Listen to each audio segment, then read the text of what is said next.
Pelicans are advancing to Las Vegas with a win over Sacramento Kings. Let's talk about it. First took away. That's the best. Get your money's worth. Presented to you by the Birdsall Law Firm, the official injury lawyers of Pro Pels Talk, located at 918 Poydras Street by the Superdome. Give them a call at 504-523-5413 if you or someone you know has been involved in an accident. Birdsall Law Firm, the official injury lawyers of Pro Pels Talk. 5, Chaz and Lido tonight. 5, let's just start off with you, Brandon Ingram. Probably easily his best game of the year, 30 points. I think 8 rebounds, 6 assists. What did you see from him tonight? Looks like a guy that can thrive in this atmosphere. Looked like he was comfortable. Even the threes were there. He was taking them. I think that was a big surprise, even in a big game. I think that's the most telling thing. He didn't go to what was comfortable. He shot the three, knocked down 3? Yeah, he knocked down 3 of them. Yep. Was able to attack the rim, and even still, he was able to shoot the midi. Like when the game slows down, I think this, like the playoff atmosphere, right, is like tailor made for Brandon. And SVG was very complimentary of Brandon and his abilities tonight. I saw a potential star, right? Like this is the guy we wish we saw every night. You know, that's just the mentality of it. We wish we just saw that every night. Yeah, and Lido, as I pointed out, Brandon Ingram goes 3 of 6 from deep after not even getting up a 3-point attempt the entire game. Last game, I felt like he was just more aggressive tonight. He looked very confident, and not only just his mid-range, but also his 3-point shot as well. Yeah, Brandon played overall an incredible game. Like you said, his best game of the season. He was to be honest, if there's any critique, I think he took one bad shot. Like that was it. It was one bad shot, and I'm not even really mad at it because he hadn't like had the ball swung back his way in a while. And I felt like Brandon was under control. He was composed. And like Five said, this is a scenario or a setting that he's been in before. Like, you know, you had to win games to get to the playing game. You had to win playing games to get to the playoffs. Like, man, he was great. And I thought he had more than 8 rebounds, which is crazy. But regardless, his rebounding was incredible, dog. Like he had it on his mind, like, we're not gonna lose this game. Like, and if it goes down, it's go through me. You know what I'm saying? Pause. But like I'm literally gonna come on. That's what I do, baby. I'm a professional. It's like, you know what I'm saying? Like he was just passing the hell out the ball, bro. I could say so much, but go ahead on. Yeah, and Chaz, to Lito's point, rebounding, I thought he got some big rebounds tonight. And then also I thought he did a really nice job of when he saw double teams, he got the ball out, and then Pelicans were basically playing advantages. They were playing 4-on-3 basically the whole first half, you know? Yeah, I think it's a great matchup for Brian. I think it's a great matchup for the Pelicans in general because the Kings they a small team. But I thought Brandon was incredible. I missed a lot of the first quarter, but I really liked the 3-point attempts. To me, that's where this game was won.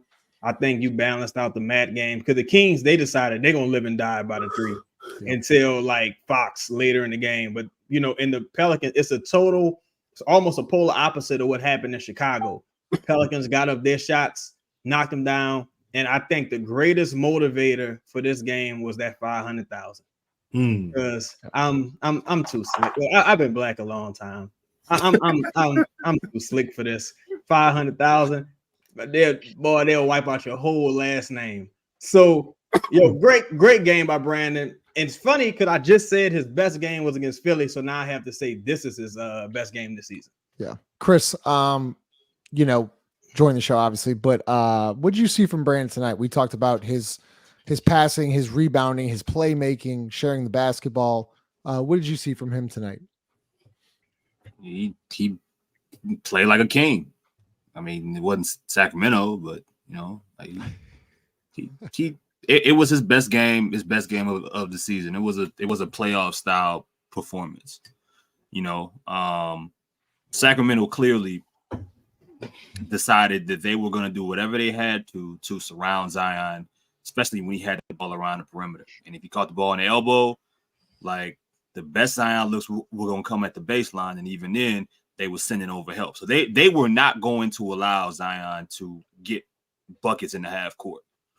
But The difference is between one and the other is that, well, even if you try that same approach with Brandon, when he's shooting the basketball in the way that he was tonight, he's attempting threes and he's accurate with them and he's making some of the tough shots, and you still don't necessarily have a matchup, I would say, for him consistently.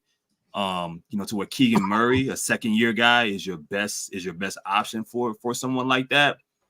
Even without getting, I don't think he got to the free throw line a whole bunch. I don't think he got to the rim a whole bunch. He just he was in one of those groups. He came to play. He rebounded, some of the best rebounding you'll ever see from Brandon. Some plays tonight was there's one in particular. It's one of the best rebounds I ever seen him grab. I think it was an offensive rebound. It was perfectly timed. It was aggressive. He went up with two hands. Probably got fouled on the way up. Did everything right. The defense was there. The communication was there defensively for him as well. He was in the right spots. He gave, he treated it like it was a must-win game. The motivators are, interested. But I don't care, man. They beat an inferior team, which is what I've been saying for about a few months now about this inferior team. But you have 5. Can we talk about it? Talk about what? Herb Jones. I mean, what else do we have to say about Herb Jones, man? Is he the leader? Is he the leader or not? He's following the leader, bro. I mean, he's infectious to a point where, defensively, he's guarding Fox, which is very, very difficult. And I thought the key for him was not being foul trouble, right? And also allowing, the game to come to him, knock down an early 3. Right, that gives you confidence, and then you see him. I think in the second half, he's just getting to the cup at sometimes at will. If you got Kevin Herter, let's say 2 years ago, Herb Jones isn't even trying to get to the cup. Now I'm trying to get to the cup to get to the line. And there was one in particular, I think the Kings were making a run. Herb gets to the cup, gets fouled, and knocks down 2 free throws. That's a run stopper. It may not be, Chris Paul, Devin Booker, KD, those guys, they can stop runs like that. No, it's understanding who's guarding me. We're not in a rhythm right now. Let me get to the line because I know I'm going to knock down some free throws, get some easy buckets, calm this thing down. I mean, that's what a leader does, man. Lito, he dunked on the entire city of Sacramento. Come on. The entire city. Light the fucking beam, man. Let's go. Hey, listen. The red beam. Listen, man. Shout out to my dog Omar, by the way. Appreciate you, Omar. If y'all need a trainer, go see my guy. Listen, man. I don't know what I can say about her that ain't really been said, bro. He is fucking incredible. We've been calling for him to be the facilitator on this team. He got he had a Draymond Green-esque pass tonight in the first half. He was fucking incredible. I mean, we was 20. He had 23 tonight. What did he have? 23. He finished with 23. Bro, 23. Listen, bro. Listen. And the thing with Follw just said, Herb is literally becoming comfortable with just having a basketball in his hands. And I noticed a couple games ago, when a shot not falling, he started doing what he did tonight.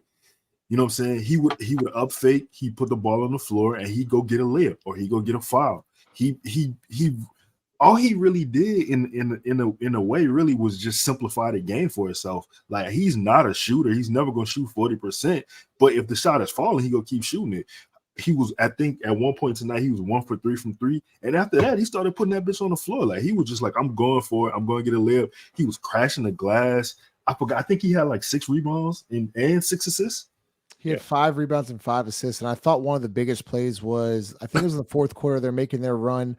Brandon might have missed either a 3-pointer or a mid-range, and Herb actually got the offensive rebound, put it back, and laid it up. And I thought that was kind of like a stopper of momentum right there that, Sacramento gets the stop. I think they were down 6 or 4 coming back. And they were down 5, and he pushed it to 7. Yep. Yeah. And it was 3 minutes left with that 5? Yeah. Around there. Chaz, more of Herbert Jones. a lot's on the line, but I felt like Herb was really vocal tonight. He doesn't really show emotions. I felt like tonight he was pretty animated and to Five's point, kind of being a leader, and just basically having that mentality like we're not going to lose tonight. I don't really know what the question is. What are your thoughts on Herb? I mean, we're on. I thought he had a really good game. I felt like he was a leader tonight. To me, Herb never really does anything that's like super out of the ordinary for me. The most out of the ordinary thing was the 3, 4, 5 from behind the arc. But other than that, I thought it was just like a regular Herb game. I didn't really, again, he's one of them people. It's kind of like Anthony Davis. Like you might look up, Anthony Davis might have fucking 8 blocks, and you would be like, "Damn, we haven't points for Herb." Say again. 23 points for Herb. That's a lot, man. I mean, he's been scoring. He's averaging 10 a night, but I mean, 23. That's got to be his highest scoring game this year, huh? You know what's even crazier than that? $500,000. You don't this $500,000. Yo, okay. I think they got games you gotta play anyway. Shit. I think they got 50K off this game. If you're talking money, they got 50K just for winning this game. I thought one play, really? One play that was really interesting was all right. Herb's like it's late in the game. They're making a run. Malik Monk's trying to take a 3. Herb is in help side, contested 3, but doesn't run past Malik. Malik thinks he's gone and he blocks the shot. Like those type plays, those type plays is like you can't teach half that. Like no matter what, like you think he's gone, but he's almost like I don't know, one of the superheroes that can just vanish. Like dog, you can just come right, boom, I'm still here. I think like that guy. I don't know, bro. He might be a superhero. He might be a black superhero. I don't know what black superhero he is, but he might be that. Chris, before we get to you, make sure you hit that like button. Smash that like button. Sorry, Lito. CJ playing his role tonight. What did you see from him? Once again, momentum shots that he hit when Sacramento's making a run. You saw CJ floater, or CJ step back. Like he was just fantastic tonight. I thought throughout the entire game.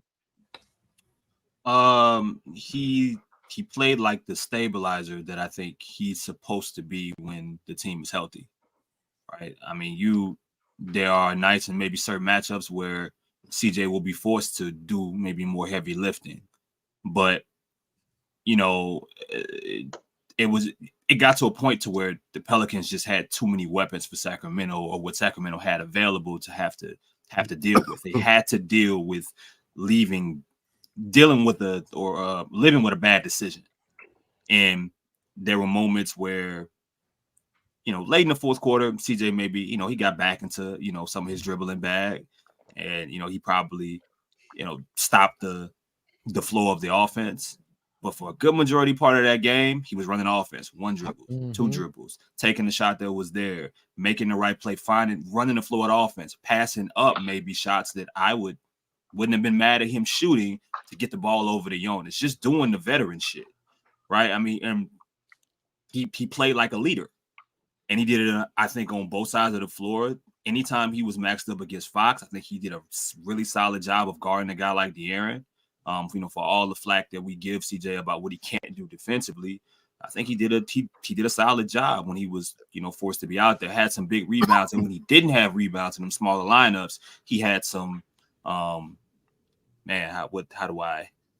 He tapped the basketball over to the person that which is what Larry Nance is asked for quite often. But when Zion, in this case, in the small lineup, he boxes out, I think it was Sabonis or whoever it was, it's CJ's job to go in there and either grab the rebound or tap it over to Zion. Yep. He did it. They ended up corralling the ball. So CJ was solid. He stabilized everything. I think he had a really good game. I don't think the numbers really show, giving complete credit for the kind of game he had.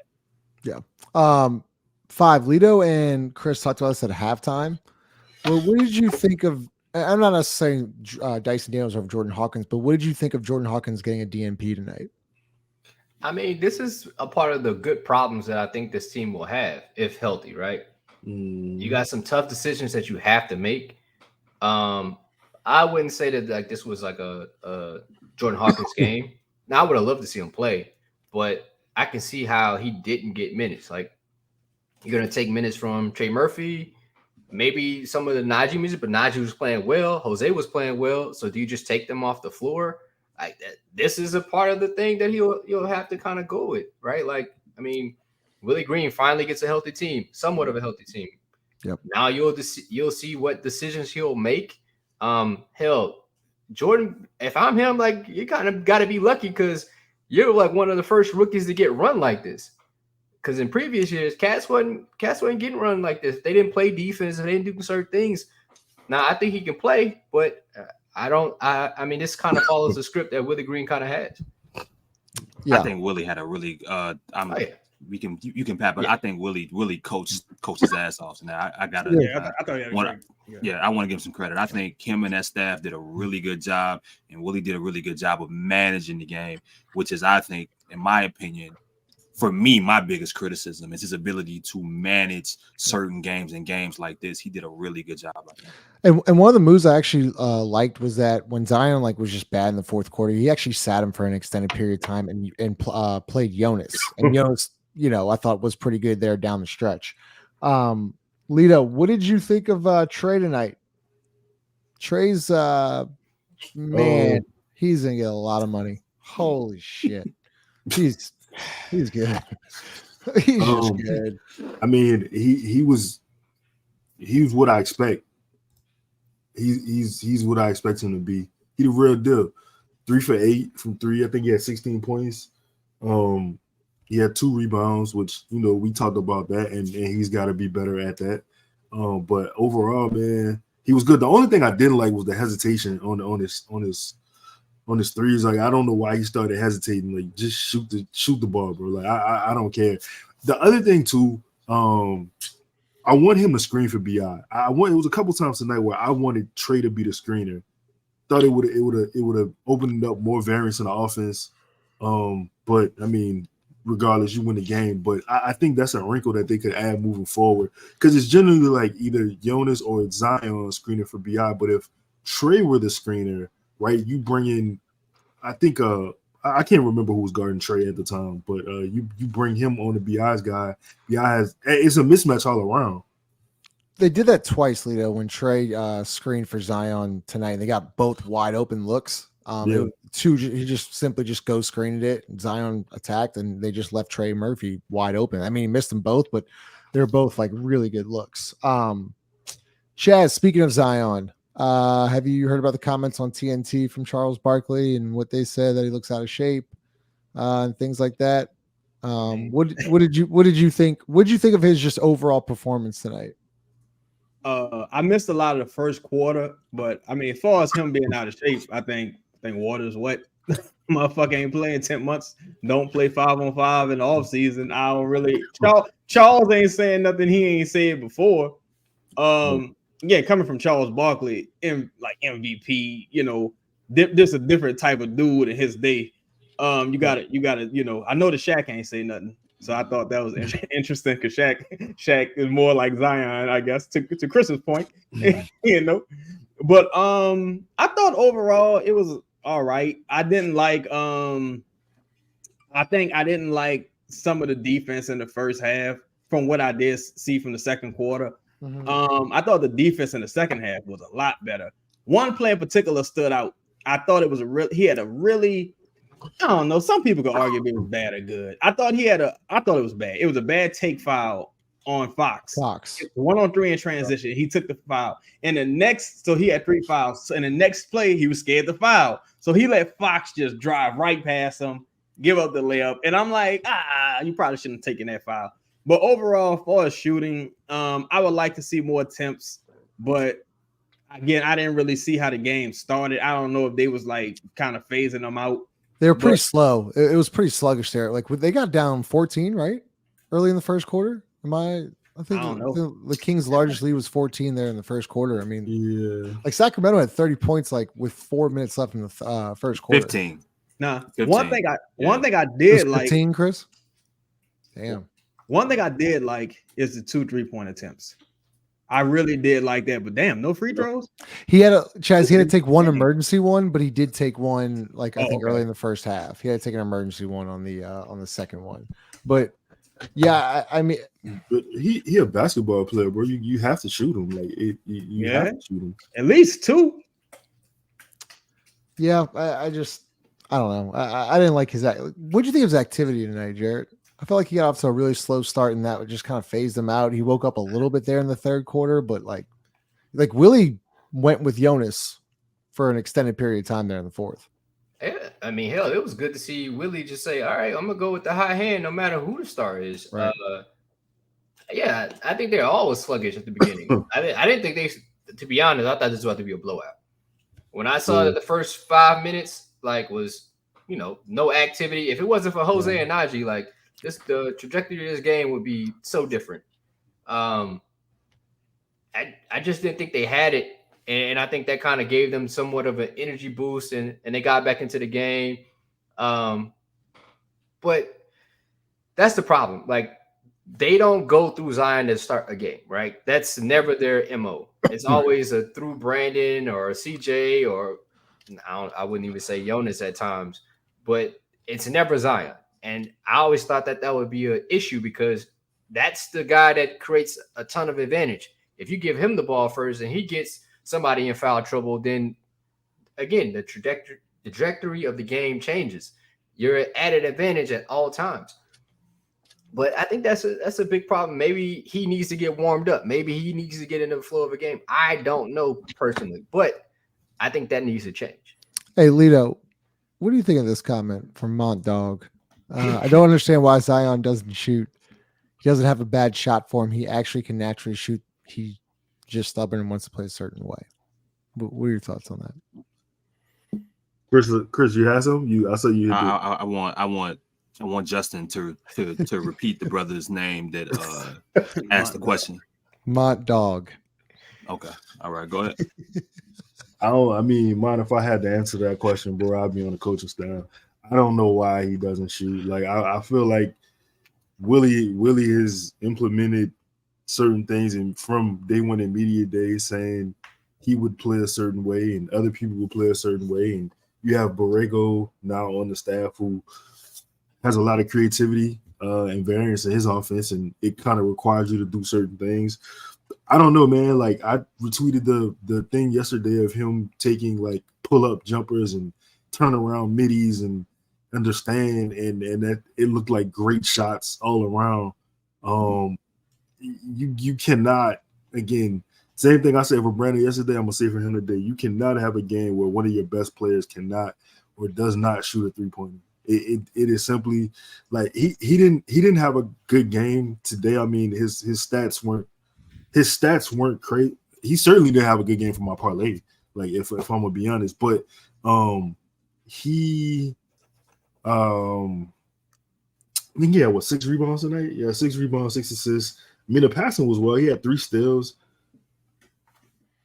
Look, Charles and Kenny were saying shit that was like blatantly obvious to anybody who watches basketball. I mean, I don't know how that jumps out at anybody as something that is I don't even feel like that was an egregious comment. They saying shit that he needs for his health. He has to get in shape, dog. Like, he has the opportunity to be very special, and squandering that opportunity by either lack of discipline or lack of focus is something that he gonna look back on and be very disappointed, I think, because he can do some things that a lot of people in the league can't do, and he's strictly just playing off talent right now, and at some point that's gonna catch up with you. Yeah. Before we get to Chaz, make sure you hit that like button. Chaz, who do we match up better with in the Final Four, Suns or Lakers? I think the Lakers, because the Lakers bad. But then again, the Lakers, I think both teams. But LeBron looked like fucking LeBron. Now the Suns ain't bad at all. Have you seen the Suns lately? Suns on a fucking another planet. I think I actually think like Lakers, our matchup with the Suns. I don't know why. I just like our matchup. I really like our matchup. Oh man. Well, you know what? Herb has covered KD pretty well. Well, I only seen him. Who would guard Zion? Like, who's Phoenix throwing on Zion? I don't know. Fucking Bowl or something. And then Nurkic against Jonas. Like, I kind of like the Suns. I'm gonna go with the Lakers because the Lakers don't shoot a ton of threes. It's also a good point. And Anthony Davis look like, I don't know, man. I don't know what's going on with AD these days, but he's still AD, but he's known for a stinker or two. Corbin, we talked about this in the first like 12 minutes of the show, so that's why. We literally wait, Justin, I got a question. Can somebody I want to hear this answer to this. Anybody who wants to pick. Yeah. I saw somebody talk about that the other day. And I heard someone talk about that the other day. And it really was a good question. I think even if Zion was taking like before tonight, Zion was 50% on like 3 threes this season, right? So let's say Zion took about 2-3 threes a game. No one's ever gonna guard that shot. It's just like having Trey Murphy out there. It's like you just have to make them pay for giving you that much space. It's not really going to change how you defend it. He would have to come out and make all 3, and then after that, maybe someone would start to guard him a little bit. But other than that, I don't really think it would change much. It's just good to make defenses pay for giving you that much space. But Giannis takes threes, but no one's guarding Giannis's three. Yeah, you cut that as a win. Sorry, Five. Go ahead. I don't know. I just think like the ability to take it, like, you know, when Cass would, let's say 10 games ago and Brandon wouldn't shoot a 3, like, you know, you just knew he wasn't going to do it. So why even go out there and go? That creates less space for the offensive player when you just don't shoot it. Right. If you just were to shoot it, in your mind, you're like, oh, he may not make this shit. But if he does make one, it's like, well, that's another thing we got to worry about. And then I think just attempting the 3-pointers allows him to shoot more middies. I think that's the shot that I really want him to shoot. Yep. Right? If you're comfortable shooting a 3, the mid-range is just a layup at that point, right? Especially like off the glass. Yeah. He had like kind of one tonight. Like it wasn't at the rim, but like AD talked about, it's kind of like a little hook, and you just put it right in. Pause. Bro. That was insane. That was crazy. That was But insane. Chris, who would you rather match up with, Suns or Lakers? I don't think it's close. I think it's the Suns. Why? Man, well, because they're not like I think both teams have they have superstar offensive talent available. Now with the Suns, their 2 guys are gonna, they're gonna score their points in different ways. They'll probably score their points more from the perimeter. But I think it's more of a team thing. Like the Lakers have, from a matchup perspective, more bigger wings to throw at Zion and Brandon. Like you got to remember, like Vanderbilt's back. Like he had missed a good portion of the season. So you got Vanderbilt, you got Rui, you got Taurean Prince, you got LeBron James, you got just a bunch of, I don't know if you want to throw Cam Reddish in there, but you got a bunch of larger wings that you can throw out there at both of those guys on the perimeter, and then you got the ultimate eraser at the rim with AD, and then I think they have ironically a combination of talents defensively that give Zion the most problems and give Brandon the most problems. I don't know how they guard both, how they deal with both, and CJ. You know what I'm saying? But I think I would say, especially in a neutral type of situation where you gotta imagine if the Lakers advance, it's gonna be it's gonna feel like a home game to them, to the amount of fans that's gonna be in there rooting for them as well. I would say it's the Suns. I mean, they don't, like, you tell me not just who's guarding Zion, but who's guarding Brandon. Consistent. I didn't even realize Bill was out. Bill been out since the then never mind. It's not even it's the Suns. Hey, Five. I just saw this comment. I wanted to bring it up. Damn it, where is it? All right, here we go. What'd you think about that tonight? Naji and Naji being Naji, bro. Like, how did you not get ejected, by the way? Like, I don't know. Closed fist to the head. I think it's kind of pussified. Throw him out for that. Like, I mean, this he ain't connect. I mean, like, yeah, all right, fine. Go ahead. Naji's just being Naji. As we've been told before, he is a Naji guy. shared our post and called the dude a pussy. Well, Oh that's damn. Naji being Naji. I mean, Well, I definitely hope we don't play the Suns now. But last time Pelican did that motherfucker Booker had like 60 some points. God damn. oh, I wanted to talk about those two matchups. I think Chris makes a great point about just the Lakers and their depth and the things that'll give the Pelicans problems, which is, and I don't think like Sacramento, right? Like they don't have a lot of wings that can guard Brandon and Zion, and you can see like although Zion didn't have a great game, he could have had one. Like he had cooked Harrison Barnes twice. Like it would have been nothing for him just to try to do that, like for a third time. The Suns, the only thing I think about is the problem of the Pelicans scoring just as much as the Suns. That's the only thing I really think about. If say KD gets on the heater, Booker is at the 1 now, and he's been playing really well. Like, how do you guard that? You're gonna need, a person and a half just to guard Book and KD. If the others are lighting it up, then oh shit. But they don't have a lot of others. So, I mean, if you can just get play out of the bench, right? If the bench can be modest for the Pelicans, I can see you getting a dub there. Good points. Lito, we'll get in the last segment here. Make sure you hit that like button and subscribe. Lito, we got to talk about Jose and Naji, because I thought they came in and kind of had an important run there late in the first, early in the second quarter. What did you see? Jose got him again with the GTA, and then I felt like Naji and Jose just kind of changed the game tonight early there in the first half. Is he muted? He's muted. I didn't know who that was for. Yeah, that was for Lito. Looked up. Oh, okay. Yeah, my fault. Go ahead, Lito. I was saying the GCA is cool, but most importantly, he made 2 threes. Like the GCA is like it's a novelty thing, right? But like the substance is the threes. He had what 3 rebounds, 2 assists. He had 2 blocks, 2 steals. Those are the things that are important. And I think, looking at the comments from the chat the show me and Chris did to Twitter, people were surprised that Hawkins wasn't the first guy off the bench. And I really got to give Willie credit for going with Naji and Jose, because they literally changed the game around.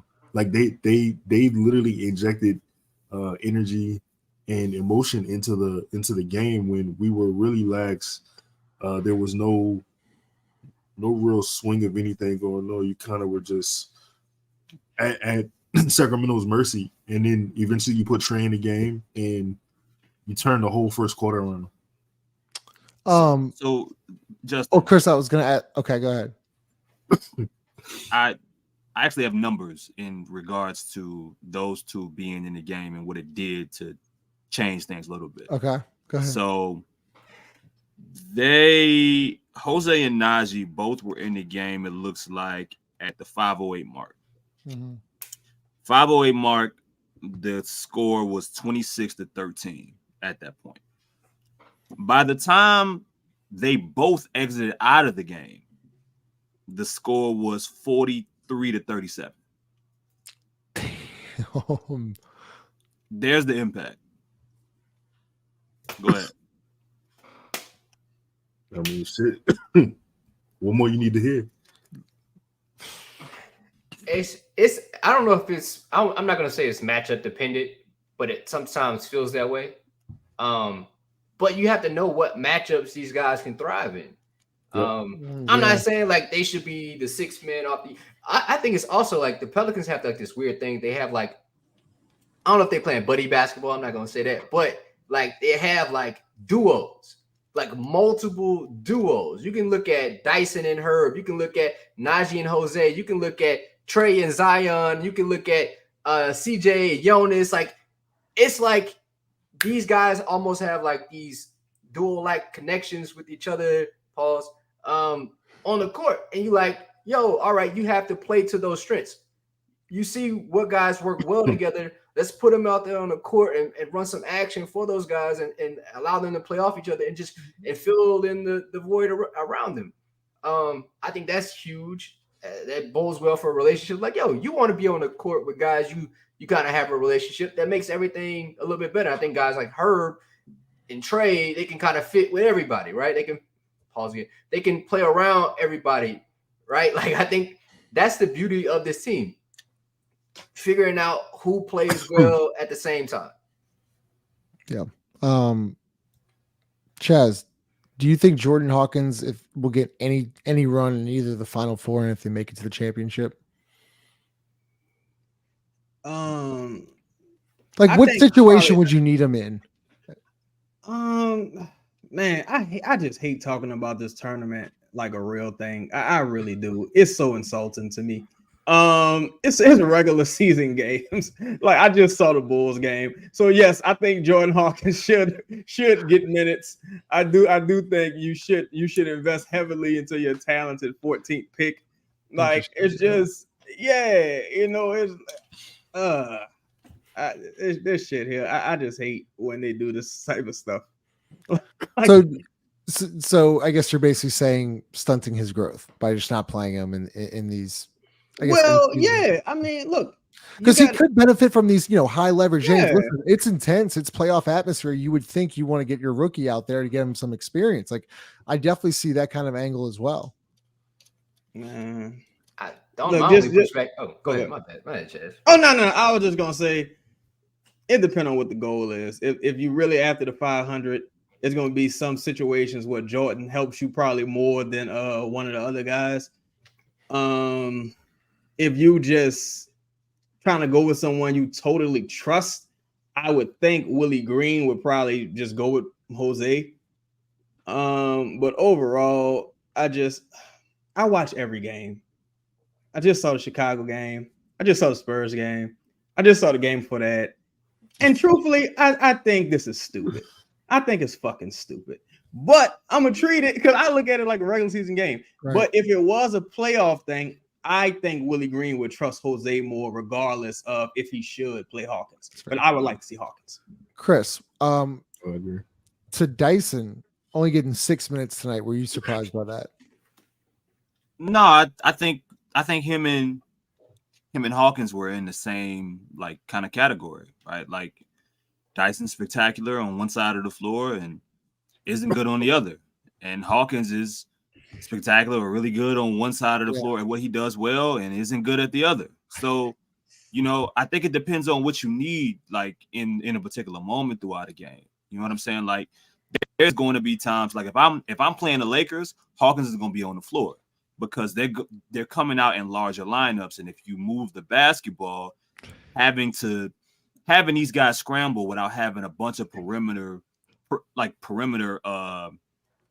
players that are, scrappy guys, so on and so forth. Yeah. I want a guy like Hawkins out there running these dudes out on screens. I want him out there running Devin Booker out on screens or running Kevin Durant, having these dudes having to rotate and over-rotate and having to, and especially in a game against like Phoenix, for example, that they're going to put up threes. I mean, it should be matchup based to me. Like, tonight made sense because your goal was to disrupt the people that had the basketball in their hand. You wanted to disrupt De'Aaron Fox. You wanted to disrupt Malik Monk. And they lived with a lot of Sabonis shit, to be honest. For better, for worse, they lived with what Sabonis was doing. But their goal was to disrupt a lot of different elbow actions and guard penetration. That's what they seem to do. So if that's the case, the minutes that Dyson got, it mattered. Like, the minutes that Naji got mattered. Jose made the most of his minutes. But when you play the Lakers, it's going to be like, if you play the Lakers, it's totally different because you're not being attacked in that way. So you may need to do, extra spacer out there with all those people clogging the paint for you defensively. And just a bigger, arsenal of dudes that are out there attacking you on the other side of the floor. Yeah. Lito, let's close it out with JV. What'd you think of him tonight? Also, him getting some crunch time minutes and being pretty successful in those lineups. What'd you like from him tonight? Man, JV is JV, man. He played well. He plays well against Sabonis all the time. I mean, JV can always dominate smaller matchups if you get him involved. It's just the last part of that sentence with the getting him involved part. It was a couple times tonight where he was kind of frustrated actually that he didn't get the looks he was looking for because he had Sabonis sealed and either the pass came late or they didn't pass it to him at all. And he just kind of like, shook his head and yes, he had like 6. Him and Zion had combined 12 attempts going into the half. I think they had 6 each. It's kind of like shit. I mean, you look at it, he only finished with 11 shots, and he was 7 for 11. Yeah, I mean, he was efficient as hell, and he again had a double. JV didn't attempt any threes tonight, which I'm fine with because like him taking threes is situational for me anyway. I mean, if he's on the perimeter and they leave him, cool. But if he can take advantage of the defense and do his thing on the block, then I'm cool with that. Justin, I know we're talking about JV, but I did want to talk about CJ. Yeah, go ahead. You close it out with CJ. Go ahead. I thought CJ was awesome, man. I thought CJ played a very efficient game. I mean, he had 7 assists, 17 points. He didn't over dribble at all. Basketball was moving. He hit some very timely shots.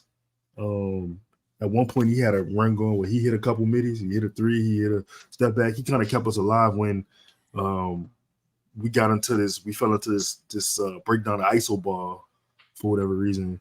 That was a rough stretch too. The ISO ball stretch for the Pels. You know what I'm saying? But man, shout out to CJ, shout out to Jonas, shout out to Brandon, man. Brandon is in playoff mode tonight. So well, good. Pelicans going to Vegas. So that means they play Thursday night of the winner of the Suns and Lakers game that's happening tomorrow. Make sure you hit that like button. Appreciate y'all pulling up, and we are going to hear from DraftKings Sportsbook. In the NBA, the game can change in an instant, but no matter how the action unfolds, DraftKings Sportsbook has your back. This week, new customers can score $150 instantly in bonus bets just for betting $5 on basketball. Win or lose, you get an instant dub. Download the DraftKings Sportsbook app now and use code BOOT.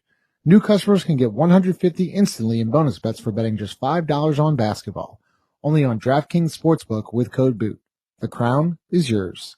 Gambling problem? Call 1-800-GAMBLER. Must be 21 or older in most eligible states, but age varies by jurisdiction. See DraftKings.com/sportsbook for details and state-specific responsible gambling resources. Eligibility and deposit restrictions apply. Bonus bets expire 168 hours after issuance. Terms at sportsbook.draftkings.com/basketball terms. See y'all Thursday night. Fucking beam. Oh.